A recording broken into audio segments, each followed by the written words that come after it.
Party మారలేదని చెప్పండి.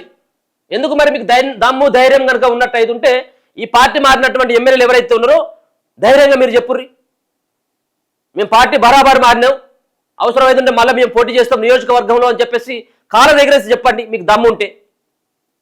మళ్ళీ ఈ డొంక తిరుగును ముచ్చట్లేందుకు? ఈ కండువ కప్పుకోలేదు, ఆ కండువ కప్పుకున్నా, దేవుని కండువ నా మెడలు ఉన్నది, కాంగ్రెస్ కండువ ఎందుకైందని చెప్పి ఈ డొంక తిరుగుడు మాటలు ఎందుకు? ఈ మాటలు మాట్లాడుకుంటే తప్పించుకున్నారు. ఇప్పుడు ముఖ్యమంత్రి రేవంత్ రెడ్డి సైతం కూడా పార్టీ మారలేదని చెప్పమని చెప్తా ఉన్నారు.